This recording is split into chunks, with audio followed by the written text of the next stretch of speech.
ये कुछ दिन पहले जो घटना हुई यहाँ पर बहुत दर्दनाक हादसा हुआ और हमारे नौजवान इस कांस्टेबल की मौत हुई।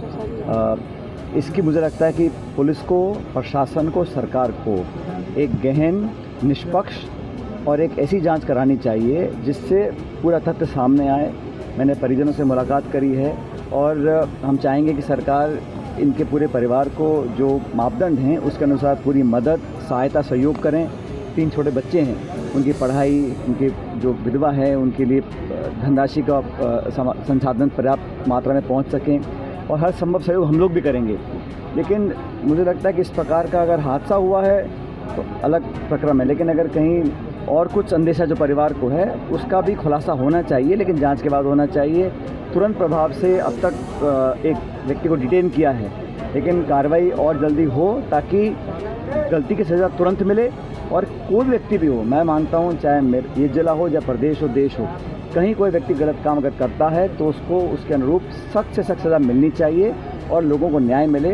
हमारी पूरी संवेदना पूरे परिवार के साथ है और उम्मीद करता हूँ कि इस प्रकार का प्रकरण कभी दोबारा ना हो इस जिले प्रदेश के अंदर। जहाँ तक ये बजरी का मामला है, इस पर मुझे लगता है कि सरकार को कड़ा कदम उठाना चाहिए।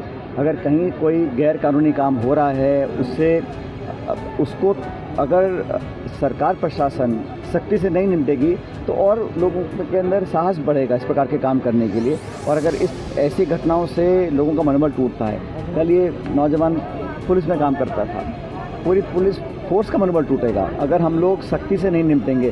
तो मैं तो आग्रह करूंगा सरकार से भी कि सारी बातें छोड़कर अगर गैर कानूनी इलीगल गतिविधि कहीं हो रही है उस पर तुरंत कार्रवाई करनी चाहिए।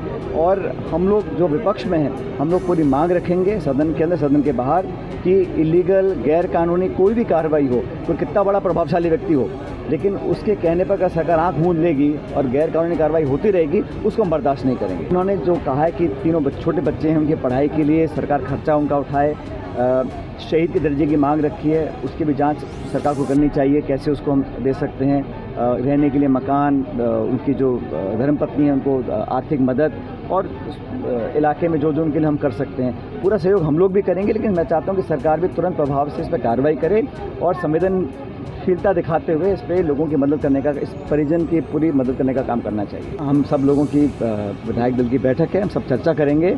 देखिए, बजट कल आएगा और शायद बहुत दिनों बाद ऐसा हो रहा है कि राज्य सरकार का बजट पहले आ रहा है, केंद्र सरकार का बाद में आएगा।